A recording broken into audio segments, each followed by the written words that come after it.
She was just a discreet maid, marked by silences and scars. By mistake, she sent an intimate message to the millionaire boss she barely knew. An hour later, he came back home, with a look impossible to forget. If you enjoy love and romance stories, watch until the end, subscribe to this channel, and leave your comment telling us where you are listening from. Emily always knew she existed differently from the rest of the world. While other 24-year-old women collected stories of love, heartbreak, and fresh starts, she collected silences, each one carefully stored away, like precious jewels, in secret safes. Her childhood had been a minefield of abandonment and violence disguised as care, where she'd learned that revealing any vulnerability was like offering your neck to the wolf. Her father, when sober, was merely a melancholic shadow who wandered through the house like a lost ghost. When drunk, he transformed into a storm. The marks on her body told stories she would never narrate aloud, and her mother's disappearance when she was 12 definitively sealed her understanding of the world. People leave. They always leave. And it's better not to get attached to anything or anyone. She grew up invisible out of necessity, moving through the corners of life like someone apologizing merely for existing. A virgin not just in body, but in trust, in surrender, in everything that other people called love. Her jobs were always temporary, discreet, in houses where she could go unnoticed, until that March morning, when the domestic employment agency offered her a different position. "It's a penthouse in Gold Coast," explained Mrs. Martha, the coordinator, adjusting her glasses while leafing through papers. "The boss is quite demanding, but pays very well. Connor Nelson from Apex Corporation, have you heard of him?" Emily shook her head. She didn't follow news about millionaire businessmen. Her world consisted of crowded buses, neighborhood markets, and rented rooms in noisy boarding houses. "He's one of the richest men in the country," continued Mrs. Martha, lowering her voice as if sharing a secret. "Heir to a traditional family, but they say he's a bit peculiar, too reserved. Never marries, never appears at parties, just works." Emily accepted without hesitation. Not out of ambition, but out of elegant desperation. The rent for the tiny room where she lived was 2 months overdue, and the landlady was already threatening eviction with a consistency that kept her awake at night. The following morning, she rode up 40 floors to the penthouse for the first time. The elevator was mirrored, and during the minutes of ascent she avoided looking at her own reflection.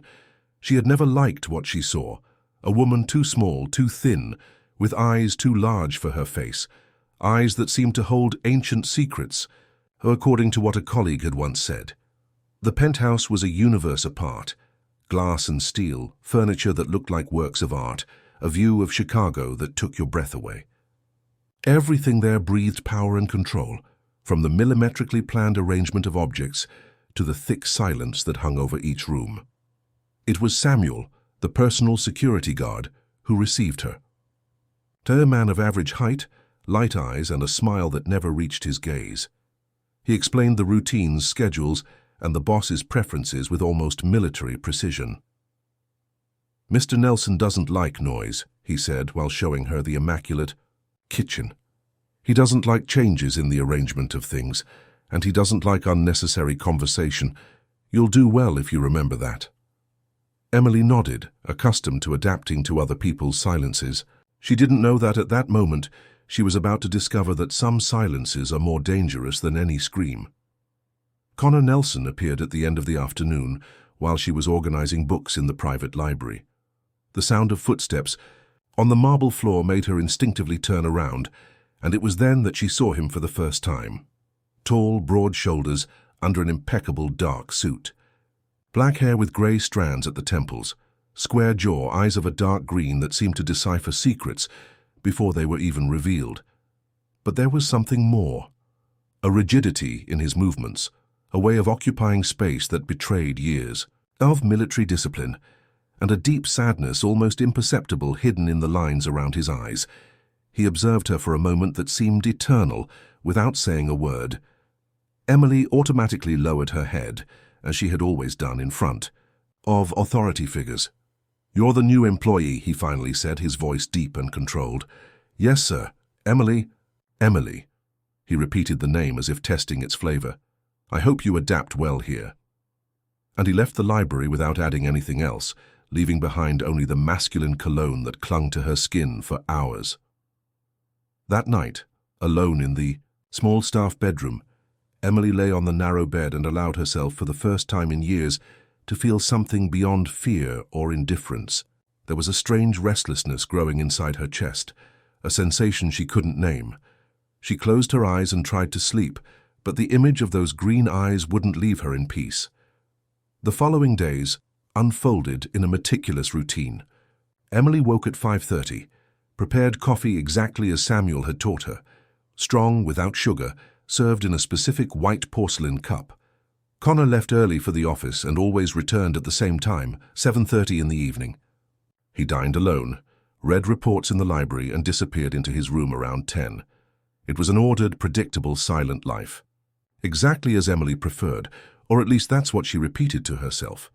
But there were small things that began to destabilize her artificial peace. The way Connor paused at the kitchen door when she was preparing dinner, as if he were going to say something but never did. The way he folded the newspaper always on the same crease with almost obsessive precision. The small, irregular scar at the base of his neck, which she had noticed one day when he loosened his tie. And there were the books.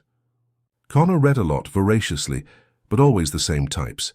Military biographies, business strategy treatises, dense Russian novels. Emily, on nights when she couldn't sleep, went down to the library and borrowed some volumes. She read in secret in the kitchen, under the soft light of the counter lamp. It was on one of those nights that he found her. Emily was sitting on the high stool, legs folded, lost in the pages of Crime and Punishment. The book was open to the chapter where Raskolnikov confesses his crime, and she felt a strange identification with that pain, that inexplicable guilt that the protagonist carried. "Can't sleep?" The deep voice made her jump, dropping the book on the floor. Connor was at the kitchen entrance, wearing only pajama pants and a white t-shirt. Without the impeccable suit, he seemed more human, more accessible, but his eyes remained alert, investigative. I'm sorry, sir. She stammered, bending down to pick up the book. Dostoevsky. He approached, and Emily felt her heart accelerate. Heavy reading for someone who can't sleep. "I like stories about people who carry too much weight," she said without thinking, and immediately regretted the sincerity. Connor studied her for a moment too long. There was something different in his gaze, an intensity she hadn't been able to identify before. "Have you ever felt that? Too much weight?" The question caught her off guard. No one had ever asked about her feelings, about her interior. People like her existed to serve, to clean, to remain invisible. "Everyone feels it, don't they?" she answered, looking away. "Not everyone." He took the book from her hands, his fingers brushing hers for a second. "Some of us feel more than others." They stood in silence, sharing the small space of the kitchen like two strangers who recognize each other without knowing why. Emily felt she should go to her room, return to the safe place of invisibility. But there was something magnetic about that moment, in his proximity, in the smell of male skin mixed with the expensive cologne he wore during the day. "Why do you work here?" he asked, leaning on the counter. "I need to work," she answered simply. "But why here? In this house?" Emily hesitated. How to explain that there was something about this penthouse that made her feel less lost, that for the first time in years she didn't feel constant fear, that even his silence seemed less threatening than the noise of the world outside. "It's a good job," she finally said. Connor nodded, but she noticed that he didn't believe the answer. She also noticed that he was studying her face with an attention that left her breathless. "You remind me of someone," he said suddenly, his voice lower. "Someone I knew a long time ago." "Who?" "A girl." He paused, as if reconstructing an old memory. "A girl who had the same eyes as you, large, frightened, but at the same time, brave." Emily felt something cold run down her spine. A nebulous memory began to form in her mind. A large house, rooms with high ceilings, an older boy, who sometimes watched her from the second-floor window. "Where did you meet this girl?" she asked, her voice almost a whisper. "In my family's house, my parents sometimes took in children for short periods." His expression closed. "It was many years ago." Emily's world seemed to tilt. Scattered fragments began to connect. A huge house in a wealthy neighborhood. A rich family that had taken her in for a few months when she was 9, after one of her foster families gave up on her. She vaguely remembered a serious teenage boy, who sometimes left candies on the windowsill of the room where she slept. "Connor," she murmured, testing the name in connection with the memory. He observed her intensely, waiting. "You used to leave honey candies on my window," she said, her voice trembling. His expression changed completely.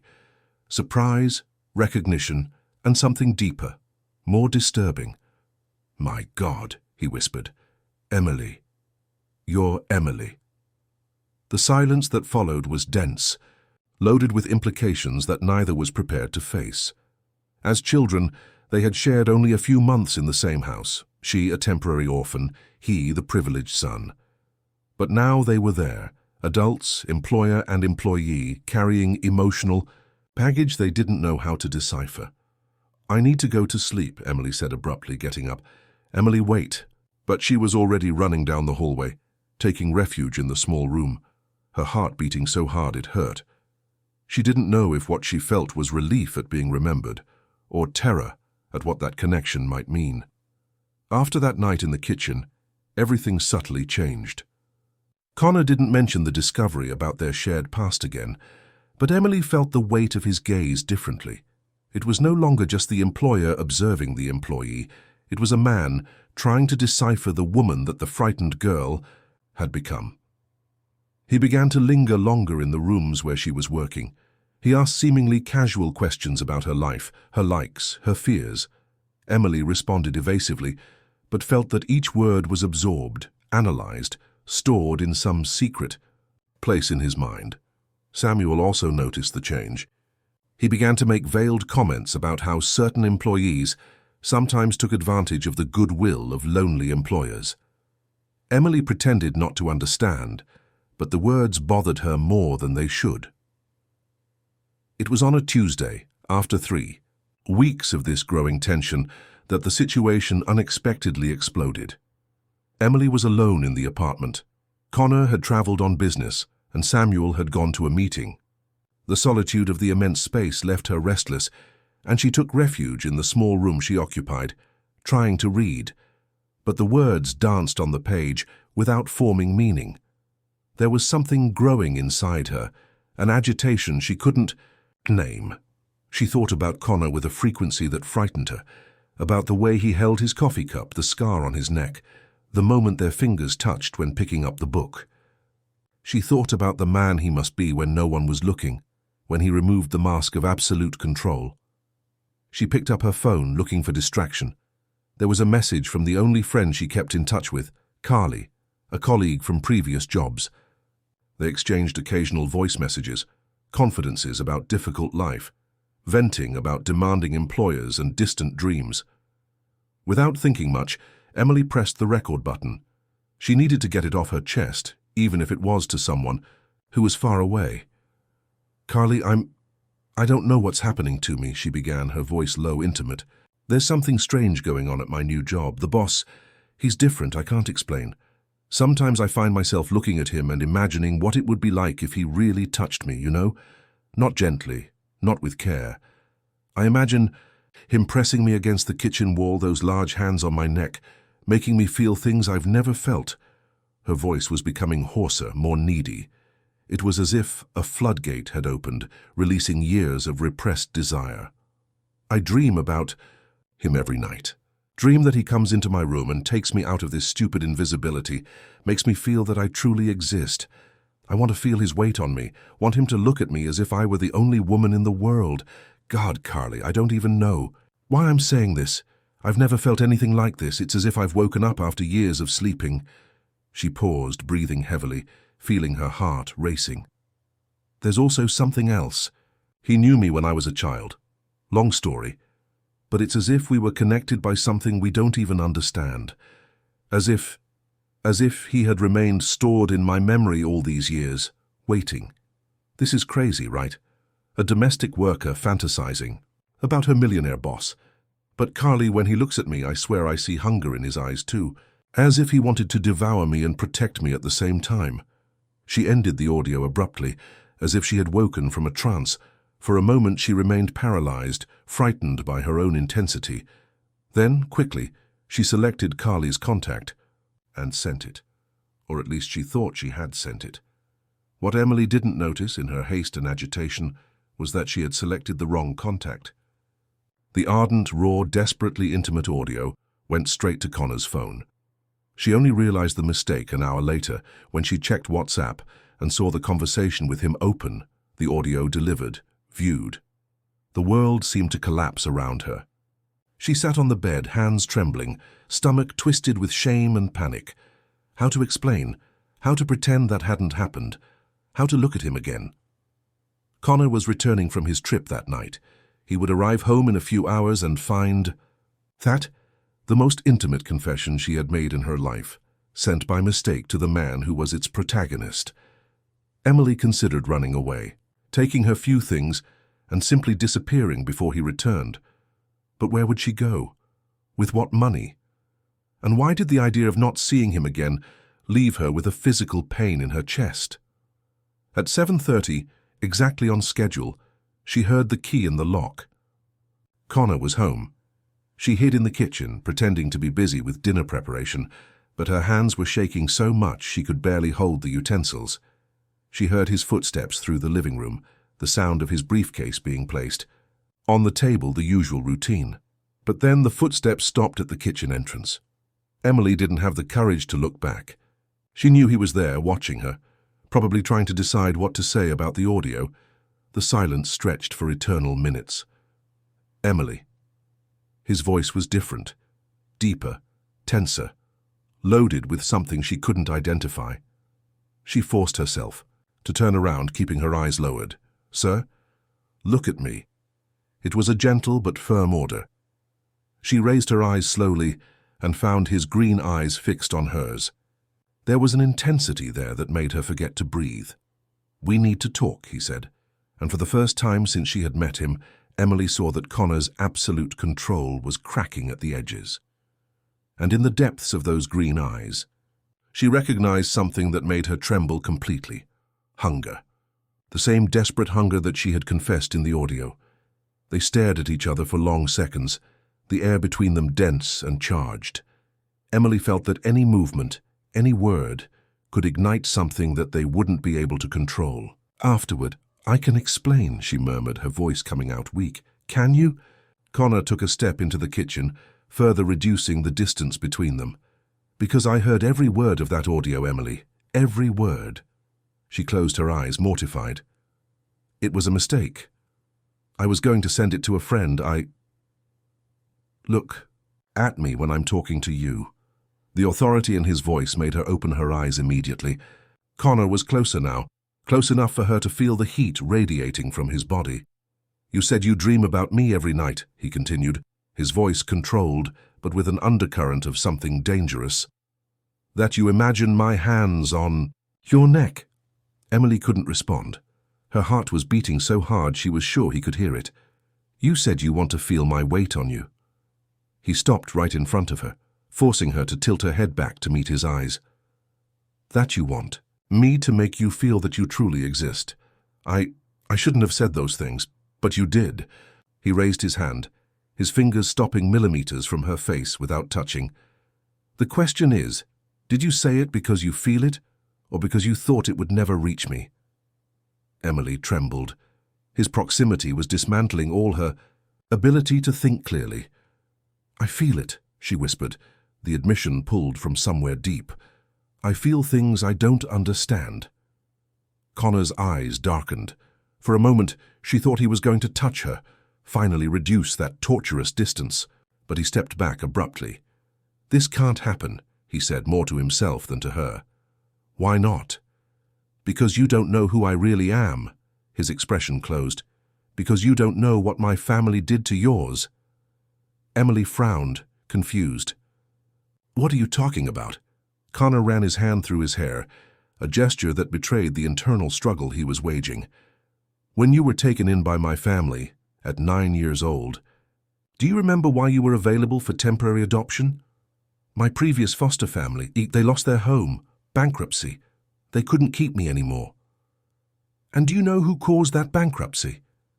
Emily's stomach froze. Something in his expression, in the way he avoided her gaze, made her anticipate a truth she didn't want to hear. Nelson Real Estate Development, said Connor, his voice harsh. My father's company. He bought the debts of the construction company, where your foster father worked, forced the bankruptcy, fired all the employees. It was a common practice of his, destroying smaller companies to expand the empire. Emily leaned on the counter, her legs weakening. No. Your family lost everything. The house, the job, the stability. They could no longer afford the costs of a foster child. That's why you were returned to the system. Did you know? Her voice came out strangled. When you recognized me, did you know? Not at the beginning. But after I discovered who you were, I investigated, read the reports. He finally faced her, and she saw genuine pain in his eyes. My father destroyed your childhood, Emily. The money that pays your salary comes from the same place that financed your destruction. The world seemed to spin around her, all those new sensations, that inexplicable connection, that awakening she thought was destiny. It was built on the ruins of her own tragedy. Is that why you hired me? She asked, her voice cutting.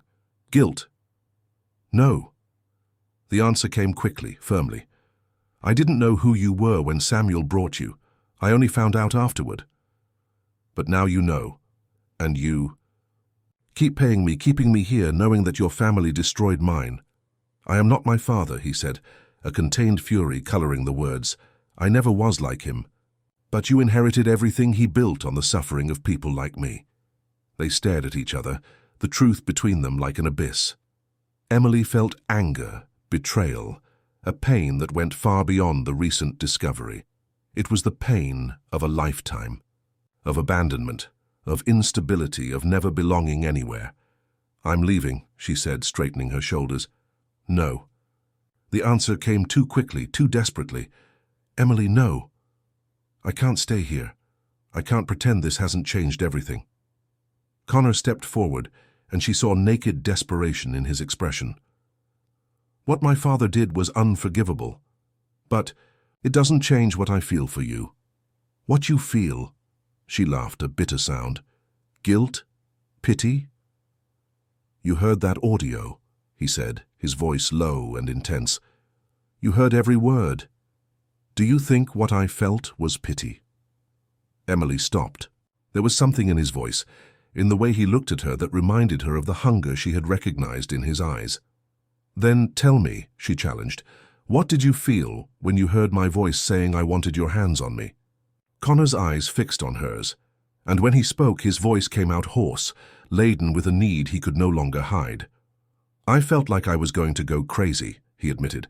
I felt like I wanted to take you in my arms and show you that you don't need to dream because I'm here, real, wanting you so much it physically hurts. The air between them vibrated with the confession. Emily felt she was on the precipice of something irreversible. But I also felt that I have no right to touch. You, continued Connor, not after what I discovered, not knowing that my family is responsible for so much suffering in your life. And if I say I don't care, the words came out before she could stop them. And if I say that what I feel for you is greater than the anger I feel toward your father? Connor closed his eyes as if her words were torture. Then I would say that you don't know the demons I carry, he murmured, and that you deserve much more than a destroyed man can offer. The days that followed that conversation in the kitchen were of an almost unbearable tension. Connor didn't mention the past again, nor the confessed feelings, but something had irrevocably changed between them. He observed her with an intensity that made her feel naked, exposed, as if each of her thoughts were transparent to him. Emily tried to maintain the routine, but felt fragmented. Part of her wanted to flee that, house those revelations, that renewed pain about her shattered childhood. Another part, however, was addicted to his proximity, to the way the air charged with electricity when they were in the same room. It was Samuel who first noticed the change. "You seem different," he said one morning, when Connor had gone to a meeting. They were in the kitchen and Samuel watched her as she prepared lunch. "Different how?" Emily avoided his gaze, focusing on cutting the vegetables. "More agitated, as if you were thinking about things you shouldn't." There was something in his voice that bothered her. It wasn't the casual concern of a co-worker, but something denser, more possessive. "I'm fine, Samuel." "Are you sure?" He approached, leaning on the counter beside her. "Because I've noticed that Mr. Nelson is also different, more distracted, more interested in things around the house." Emily stopped cutting, her heart accelerating.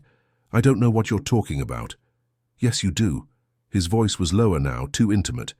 "Emily, you're a beautiful woman, and men like Mr. Nelson, they're predators. They may seem like gentlemen, but deep down they're all the same." "Samuel, this is inappropriate." "What's inappropriate is you deluding yourself thinking you have a chance with him." The mask of cordiality was slipping from his face. "Men like him play with women like you. Use, discard, and move on to the next." Emily moved away, but Samuel followed, reducing the distance. "But I'm not like that," he continued. "I see you. For real. I see how fragile you are inside, how you need protection. I could take care of you in a way he never could." "Samuel, stop." She tried to get around him, but he blocked her path. "You don't understand the danger you're in," he insisted. His light eyes fixed on hers with a disturbing intensity. "He's going to destroy you, Emily, just like his family already destroyed you before." Her blood froze. "How do you know about that?" Samuel smiled, an expression that didn't reach his eyes. "I know many things about you. I know about your childhood, about the families that rejected you, about how you got here. I made sure to investigate when you were hired. You had no right to. I had the duty to protect my boss. And now I have the duty to protect you from him." He raised his hand, his fingers almost touching her face. "Let me take care of you, Emily, the right way." It was then that Connor appeared at the kitchen entrance. What he saw was Samuel invading Emily's personal space, she visibly uncomfortable, trying to move away. Connor's expression changed instantly, his muscles tensing like those of a predator about to attack. "Samuel?" The voice came out controlled, but there was something deadly in the tone. Samuel moved away from Emily immediately, resuming his professional posture. "Mr. Nelson, we weren't expecting you back so early." Evidently. The green eyes moved between Samuel and Emily, assessing the situation. "Emily, you may leave. Samuel, a word in my office." Emily left quickly, but couldn't help overhearing fragments of the conversation that followed. Connor's voice was low, but there was a contained fury in the words. Samuel responded defensively, trying to explain something about professional concern and protection of the household's interests. Half an hour later, Samuel left the office with a closed face. He passed by Emily without a word, but the look he gave her was loaded with something she couldn't fully interpret. Anger, perhaps, or promise. Connor called her shortly after. "Did he touch you?" was the first thing he asked when she entered the office. "Not exactly, but he..." "But he what?" Emily hesitated. How to explain the conversation without revealing that Samuel knew about their past, about the connection that was forming. "He said you were going to hurt me," she said finally, "that men like you play with women like me." Connor's expression hardened even more. "And what else?" "That he could protect me, take care of me in a way that you can't." Connor was silent for a moment, processing the information. When he spoke again, there was a cold determination in his voice. "Samuel won't be working here anymore. I'm dismissing him today." "Connor, you don't need to..." "Yes, I do." He approached her, stopping a few inches away. "Nobody talks to you that way. Nobody threatens you in my house." "He didn't exactly threaten me." "Emily." He raised his hand, this time lightly touching her face, the first real physical contact between them. "I recognize predators when I see them, and Samuel is becoming dangerous." His touch made her tremble. It was soft, almost reverent, but there was possessiveness there too. "Why do you care so much?" she asked, her voice coming out weaker than intended. "You know why." "Say it anyway." His eyes fixed on hers, and when he spoke, it was with an intensity that left her breathless. "Because you're mine," he said simply. "Not in a way that I have the right to claim, not in a way that's right or fair. But you're mine all the same." Before she could respond, he moved away abruptly. "Samuel leaves today. I'll hire another security guard tomorrow." But what Connor didn't know was that Samuel wasn't willing to leave easily, and that the obsession he had developed for Emily wouldn't be contained by a dismissal. That night, alone in her room, Emily found a note under the door. It was Samuel's handwriting. "He can't protect you from his own demons. When you realize this, I'll be waiting. You'll need me more than you imagine." She crumpled the paper, but couldn't shake the feeling that this was just the beginning. The following weeks passed in a dense and charged atmosphere. Samuel had been officially dismissed, but his presence still hung over the penthouse like a shadow. Emily found small signs that he was still prowling around the building, flowers left at the front desk with her name, messages on her phone from unknown numbers, the constant sensation of being watched when she went out to shop. Connor hired a new security company, more discreet, but Emily noticed that he himself was more tense, more alert. He cancelled some business trips, began to work, more from home, as if he didn't want to leave her alone for too long. Between them, the sexual and emotional tension grew each day. Connor didn't touch her again, but there were moments when the intensity of his gaze left her dizzy. When they passed each other in the hallway, when he accepted coffee from her hands, when she found him reading in the library late at night. In all these moments, the air seemed electrified. It was on one of those nights that Emily had the first vivid dream. She was in a house made entirely of glass, transparent in all directions. She could see the outside world, people walking, observing, judging, but couldn't hear anything. Connor was with her in this house, and they moved around each other in a slow and tortuous dance, wanting to touch, but always hesitating. "They're watching," she said in the dream, pointing to the people outside. "Let them watch," he replied, but didn't come closer. "The house will break if we touch," she insisted. "Then we'll break along with it," he murmured, but still didn't touch her. Emily woke with her heart racing and a strange sensation in her belly, as if something were moving inside. She placed her hand on her abdomen, confused. It wasn't pain, but a sensation of fullness she had never felt before. During the following days, the sensation intensified. Morning sickness, a strange sensitivity in her breasts, a fatigue she couldn't explain. When she missed her period, she allowed herself to consider the impossible possibility. Was she pregnant?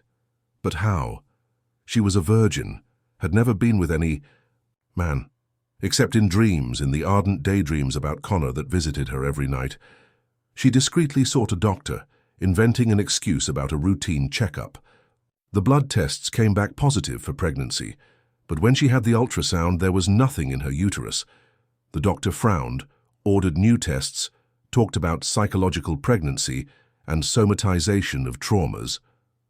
Sometimes the mind creates physical symptoms to deal with deep emotional needs, explained the psychologist that the gynecologist recommended. Women who intensely desire to have a child or who have gone through traumas related to motherhood can develop all the symptoms of a real pregnancy. Emily left the office more confused than before. Was it possible that her body was creating a phantom pregnancy? And why? What did it mean? Back at the penthouse, she found Connor in the library, bent over financial reports. He raised his eyes when she entered, and immediately noticed something different in her expression. "Did something happen?" he asked, closing the papers. Emily hesitated. How to explain something that she herself didn't understand? "I need to tell you something," she said finally, sitting in the armchair across from his. "But you're going to think I'm crazy." "Try me." She took a deep breath. "I think I'm pregnant, but the doctors say it's psychological." Connor remained completely still, his green eyes fixed on her. "What do you mean, psychological?" "My body is reacting as if I were pregnant, but there's no baby. It's as if I were creating a pregnancy that doesn't exist. And why would your body do that? I don't know. Tears began to well in her eyes. The psychologist said it could be trauma or repressed desire or... I don't know, Connor. I just know that I feel lost. He got up abruptly, began to walk around the library. She could see that he was processing the information, trying to understand the implications. When did the symptoms start? He finally asked. After Samuel left. After you said I was yours. Connor stopped walking, turning to face her. There was something disturbing in his gaze.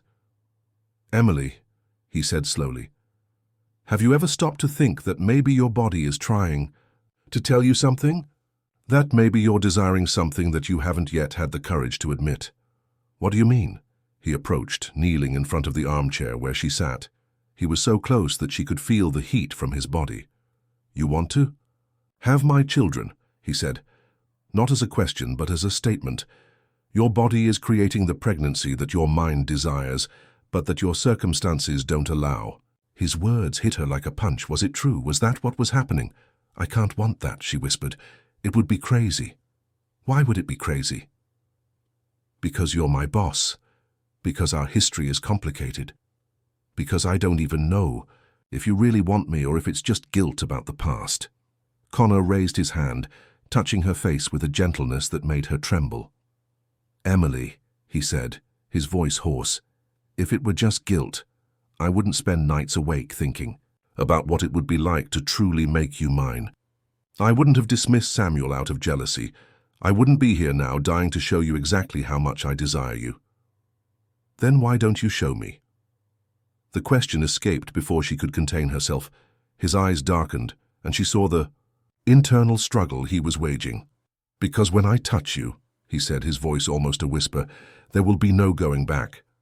Because when I make you mine, it will be forever, and I don't know if you're prepared to belong to a man like me. What kind of man are you? Connor smiled, but there was no joy in the expression. A man who doesn't know how to love without possessing, who doesn't know how to protect without controlling, who carries demons that can destroy you along with me. Emily looked into his eyes and saw the truth. He was afraid of hurting her, afraid of being like his father, afraid that his love would be more destructive than protective. And if I say I don't care about your demons? She asked. And if I say I'd rather be destroyed with you than continue existing halfway without you? He closed his eyes as if her words were physical torture. Then I would say that you don't know what you're asking for, he murmured. Then teach me. It was when she said this that the tension finally broke. Connor kissed her like a starving man. It wasn't gentle, it wasn't careful, it was desperate, urgent, as if he had been holding his breath for weeks and could finally breathe. His hands found her face, her hair, pulling her closer, as if he wanted to completely absorb her. Emily responded with the same intensity, all the years of restraint and fear dissolving in the heat of that kiss. It was as if she were finally waking from a deep sleep, as if every nerve ending in her body were screaming with relief.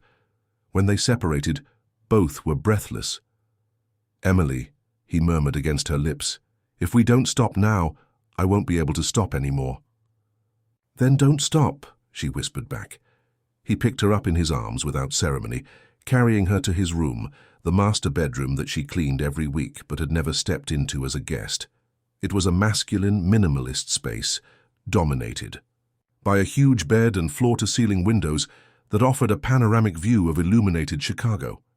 Connor deposited her on the floor beside the bed, but didn't touch her immediately. Instead, he stood still, observing her with an intensity that made her feel simultaneously vulnerable and powerful. Are you sure? He asked, his voice hoarse. In response, she began to unbutton her blouse with trembling fingers. He observed each movement, his eyes darkening as more skin was revealed. When she hesitated at the last button, he approached. Let me, he murmured, his hands replacing hers. What followed was a slow, almost reverent exploration. Connor touched every inch of skin as if he were memorizing, savoring. Emily had never imagined that being touched could be like this. Not just physical, but emotional, spiritual. as if he were touching parts of her that she didn't even know existed. When they finally joined, it was with an intensity that left her breathless. There was pain. She was a virgin, after all. But also a sensation of completeness she had never experienced, as if a part of her that had always been missing had finally found its place. "Mine," he whispered against her ear, his voice broken. "Finally, mine." And she knew it was true, not just in the physical sense, but in all possible ways. She belonged to him in a way that went beyond reason, beyond logic, beyond all the complications that surrounded their relationship. Afterward, lying intertwined, Emily felt different, not just because she was no longer a virgin, but because something fundamental had changed in her essence. It was as if she had been born again, as if she had finally found who she really was. "What are you thinking about?"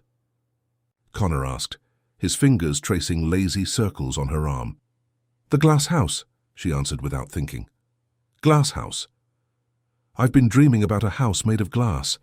We're inside it, and everyone can see us, but we can't hear the outside world. And in the dream, I'm always afraid that the house will break if we touch." Connor was quiet for a moment, processing. "And now? Are you still afraid it will break?" Emily considered. "I think maybe the house has already broken, and I discovered that I don't care."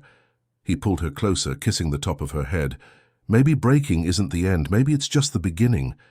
They fell asleep like that, intertwined, as if they could protect themselves from both their demons just by remaining connected. But the demons were closer than they imagined. Emily woke in the middle of the night with a strange sensation. She was no longer in bed. She was standing in the living room in front of the huge windows looking at the city below. She didn't remember getting up, walking there. "Emily?" Connor's voice came from behind, concerned. "What are you doing?" She turned, confused. I don't know. I think I was daydreaming." He approached, noting the lost expression in her eyes. "About what?" "I was seeing things. People down there in the street. But they were people from my past. My mother, the families, that rejected me, Samuel." She trembled. Samuel was down there, looking up, waving at me. Connor immediately went to the window, examining the street below. It was empty, just a few cars passing occasionally. "There's no one there, Emily." "I know I saw them," she insisted. But her own voice sounded uncertain. Connor took her back to bed, but both remained awake for the rest of the night. Something had changed, a sensation that forces beyond their control were moving. The next morning, Emily found another note under the door of her old room. "You thought that giving yourself to him would solve your problems. But now the real problems will begin. He can't protect you from what's coming, I warned you." This time she showed the note to Connor immediately. His expression hardened as he read. "He's escalating," he murmured, more to himself. "This isn't just obsession anymore, it's a direct threat. What are we going to do?" "We're going to leave Chicago for a while. I have a house in the mountains, isolated, secure. We can stay there until—" "Until what?" she interrupted. "Until he gives up? People like Samuel don't give up, Connor. They escalate until they get what they want." "Then what do you suggest?" Emily looked out the window, at the city that suddenly seemed hostile and full of dangers. "I think we need to stop running. I think it's time to confront this." But neither she nor Connor knew that Samuel wasn't just watching from afar. He had discovered information about Connor's past that could destroy not just his reputation, but his sanity. And he was willing to use all of this to get Emily back. The war was just beginning, and the first move had already been made the night before, when Emily finally gave herself to the man she loved. Now the price of that surrender would begin to reveal itself. The decision to confront Samuel proved more complex than Emily had imagined. In the weeks that followed that transformative night, the situation deteriorated alarmingly. The notes continued to arrive, but now they came accompanied by photographs. Images of her and Connor in the penthouse, taken from angles that suggested prolonged surveillance and access to professional equipment. Connor hired more security, installed additional cameras, but Samuel always seemed one step ahead. It was, as if he knew every move they made before they made it. And then the calls began, always to Emily's cell phone, always different numbers, always Samuel's same calm and controlled voice. He never threatened directly, but his words carried a sinister weight. "He's changing you, Emily. Can you feel it? You're becoming someone you don't recognize. Ask him about his brother. Ask how Diego really died. You think you know his demons, but you've barely scratched the surface." Emily tried to ignore the calls, but the words infiltrated her mind like poison. Diego. Connor had never mentioned this name, but she began to notice how he tensed whenever any news mentioned accidents or young deaths. It was on a night when Connor drank more wine than usual that she gathered the courage to ask, "Who is Diego?" The reaction was immediate and devastating.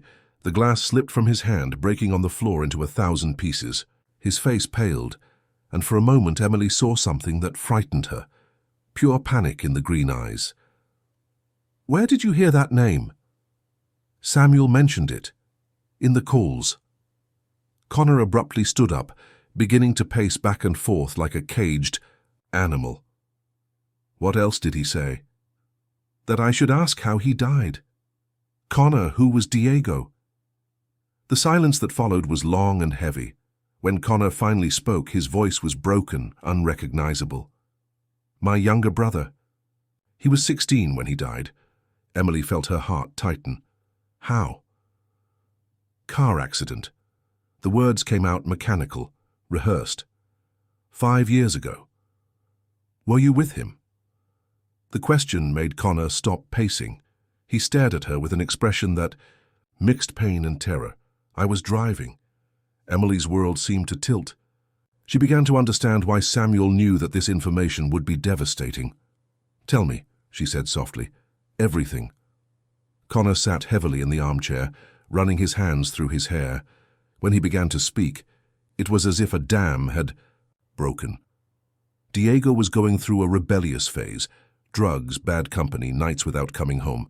My parents were desperate, and I thought I could help. I picked him up at a party, completely high, put him in the car to take him home. He paused, his eyes lost in painful memories. We started fighting in the car. He said I was just like our father, controlling, cold, said he'd rather die than turn out like me. I lost my head, stepped hard on the accelerator. I wanted to scare him, show him that life was fragile, that he needed to stop self-destructing. Emily felt nausea growing in her stomach. We hit a pole at 75 miles per hour. I got away with just a few injuries. Diego wasn't wearing a seatbelt. He was thrown through the windshield. Connor. He took 3 days to die in the hospital. 3 days in a coma while I sat beside the bed, begging him to wake up to give me a chance to apologize. Tears began to stream down his face, but he never woke up, and the last words we exchanged were of anger. Emily approached, trying to touch him, but he moved away. "Now do you understand why Samuel is right? Why I shouldn't be near you? I destroyed my own brother. I'll destroy you too. It was an accident, Connor. You didn't want it to happen." "Didn't I?" He laughed, a bitter and broken sound.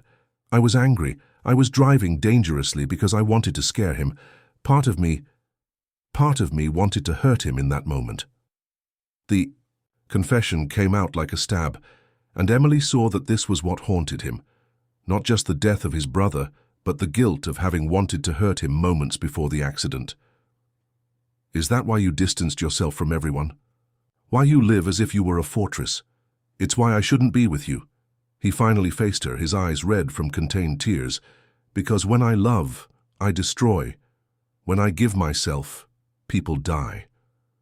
Emily felt something breaking inside her chest, not just from his pain, but from the understanding of how Samuel was using this wound to manipulate the situation. "How long has Samuel known about this?" "Probably since he started working for me. He has access to all my files, my therapies, my medical reports after the accident. And now he's using it to separate us. And it's working." Connor stood up, control gradually returning to his voice. "Because he's right. I am dangerous for you, Emily, just as I was for Diego." "No." Her voice came out firm, determined. You're not the same man who was driving that car 5 years ago. You've grown, changed, learned. People like me don't change. They just pretend. Then why did you save me from Samuel? Why did you hire extra security? Why are you torturing yourself now to protect me? She approached, forcing him to look at her. A man who only destroys wouldn't do any of those things. Connor was silent, but she could see the internal battle reflected in his eyes. Samuel wants you to believe you're a monster, she continued, because if you believe it, you'll distance yourself from me, and I'll be vulnerable, alone, exactly as he wants. And if he's right? If I really am a danger to you? Then we face that danger together. She took his face between her hands. Because I'd rather take risks by your side than live safely without you. But before Connor could respond, Emily's cell phone rang. It was Samuel, as if he had sensed they were talking about him. This time Connor answered. Samuel. Ah, Mr. Nelson.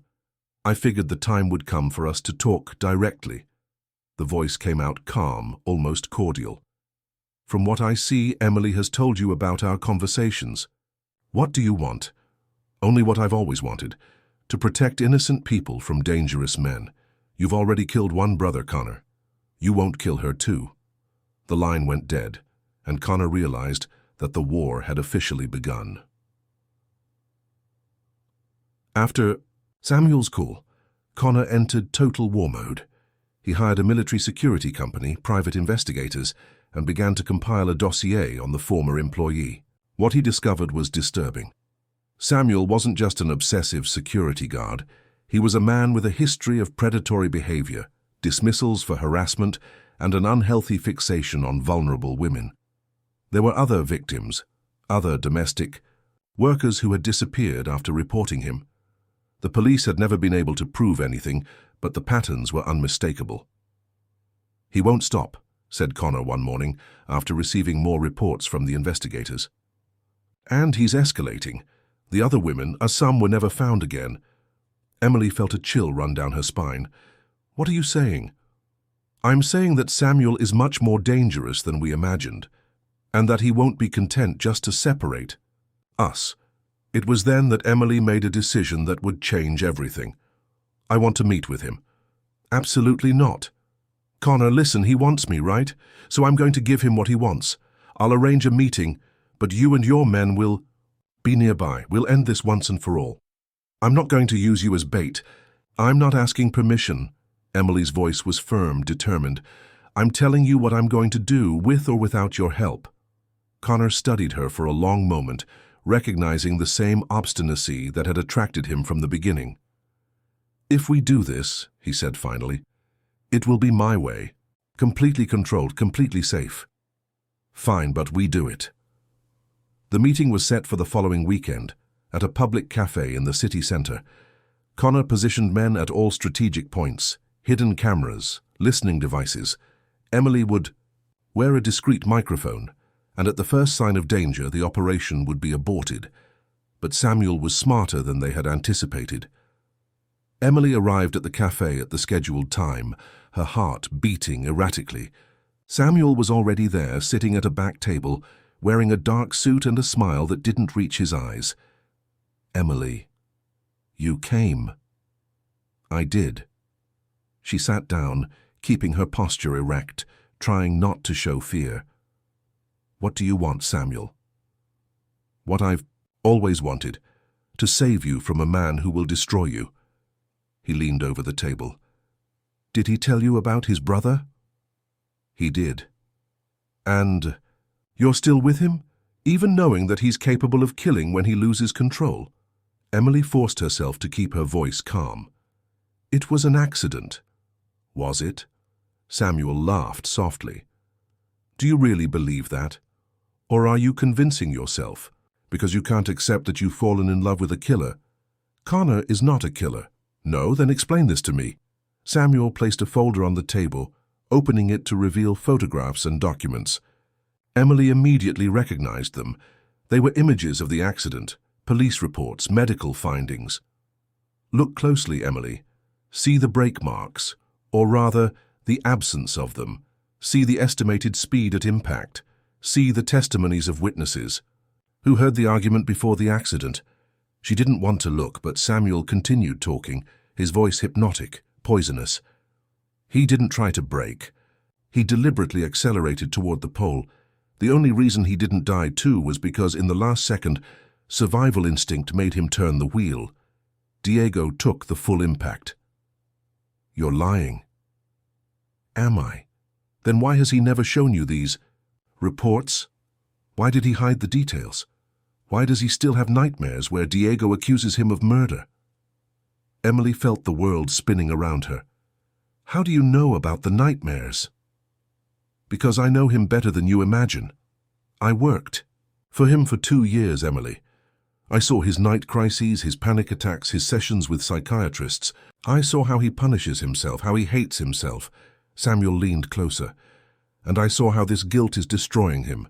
You think you'll save him? You won't. You'll only accelerate his self-destruction, and when he finally breaks completely, you'll be in the way. He's getting help, therapy, medication. Is he? When was his last session, Emily? When was the last time he took his mood stabilizers? Since you two started this relationship, he's abandoned all treatment. He's living in a fantasy where love can cure trauma. Emily felt tears burning in her eyes. It was true. Connor hadn't mentioned therapy once since they got involved. He's using you like a drug, continued Samuel, relentless, to avoid facing what he really is. And when reality returns, and it will return, the fall will be devastating for both of you. So what do you propose? That I simply walk out of his life? I propose that you come with me. Now, today. Let's leave Chicago, start a new life somewhere else, away from his demons, away from both your pasts. And if I refuse? Samuel's smile disappeared completely. Then I'll have to take more drastic measures to protect you.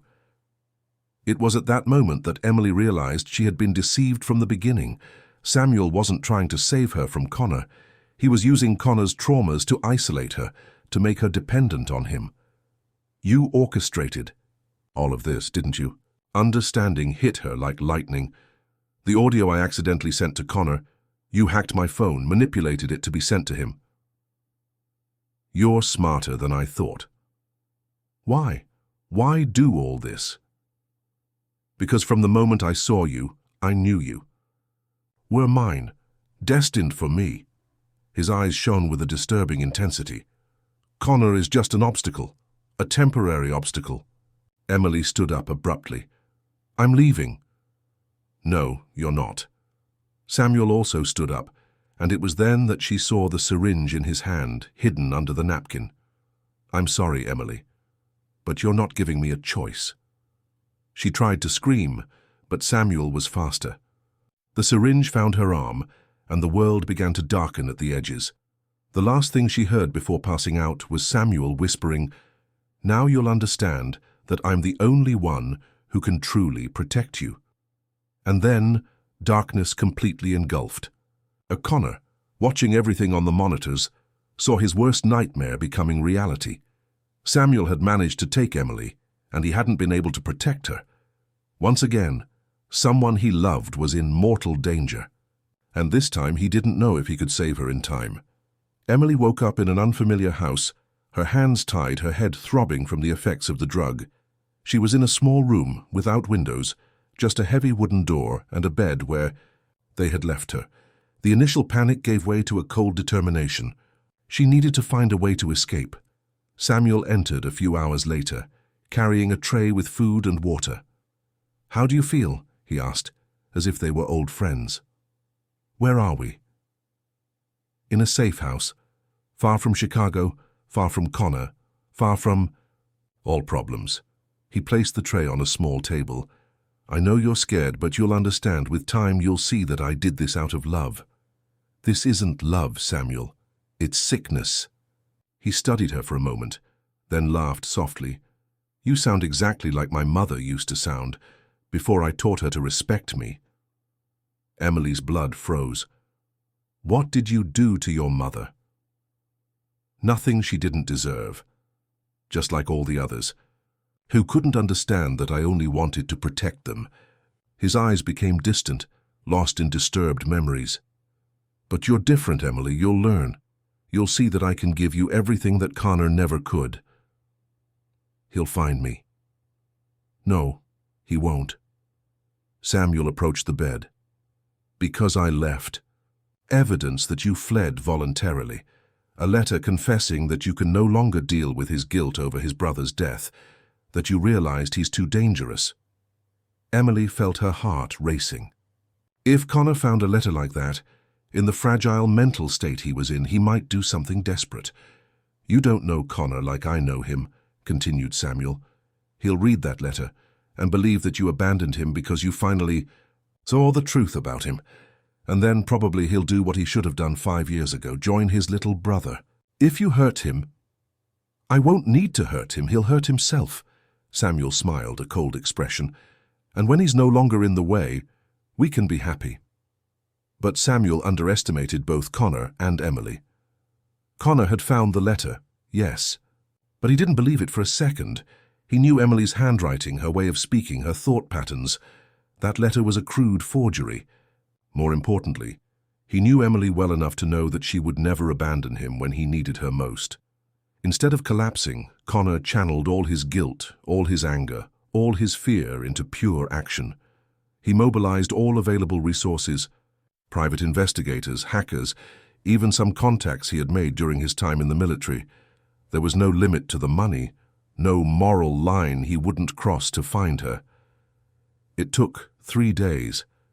3 days of relentless searching, of false leads, of controlled desperation. But he finally managed to track Samuel to an isolated house in the mountains, the same region where he had thought of taking Emily to protect her. When Connor arrived, he didn't come alone. He brought a tactical team, military equipment, everything. Money could buy, but when he saw the house, small, isolated, surrounded by dense forest, he knew he would have to do the most dangerous part alone. Samuel was waiting for him. "I knew you'd come," he said when Connor appeared at the door, unarmed. As Samuel had demanded, "You couldn't resist another opportunity to play hero. Where is she?" "Safe. Safer than she ever was with you." Samuel was armed, the gun pointed casually at Connor. "You know what I want. You want me out of her life. I want you out of all lives, permanently." Connor understood. Samuel wasn't just obsessed with Emily. He was obsessed with the idea of being her savior, the protector that Connor could never be. And for that, Connor needed to die. "If I agree," he said calmly, "you'll let her go? If you kill yourself, in front of me, using this—" Samuel threw a gun on the floor between them. "Then yes, I'll free her." Connor looked at the gun, then at Samuel.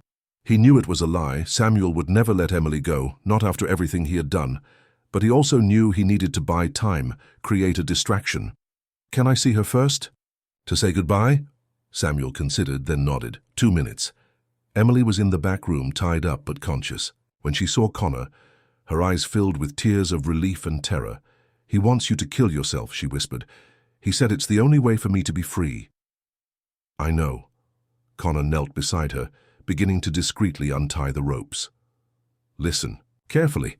When I shout, you run for the forest. My men are positioned there. Don't look back. Don't try to help me. Just run."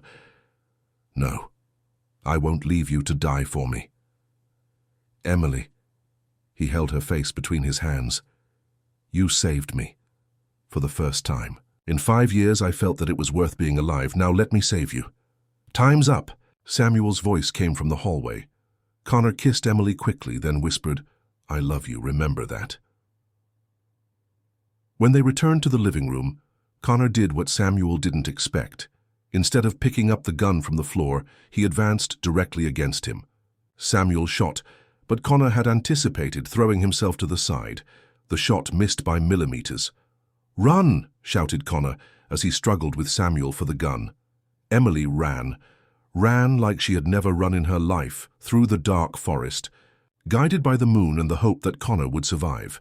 She found his men exactly where he said they would be. When they returned to the house, they found Samuel unconscious and Connor injured but alive. The bullet had gone through his shoulder, but he had managed to subdue the aggressor. "I thought I had lost you," whispered Emily, holding him as they waited for the ambulance.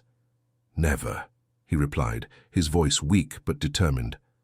"You'll never lose me again." 6 months later, they were in a new house, far from Chicago, far from all the painful memories. Samuel had been convicted not just for the kidnapping, but for connections to the disappearances of other women. He would never be a threat again. Emily was truly pregnant now. Not a psychological pregnancy, but a real baby, growing inside her, the fruit of the love that had almost cost both their lives. "What will we name him?" asked Connor one afternoon, his hands on her belly. "If it's a boy, Diego," she said without hesitation, "to honor his memory." Connor was silent for a moment, his eyes filling with tears. "Are you sure?" "I am. I think it's time to transform pain into something beautiful." They married in a small ceremony, just a few close friends on an isolated beach where they could exchange vows without fear, without hiding. Emily wore a simple white dress and carried wildflowers. Connor cried when she walked to him, because he finally understood that love wasn't about possession or control. It was about mutual choice, about two damaged beings deciding to heal together. Emily's dream glass house had become real, but not in the way she had imagined.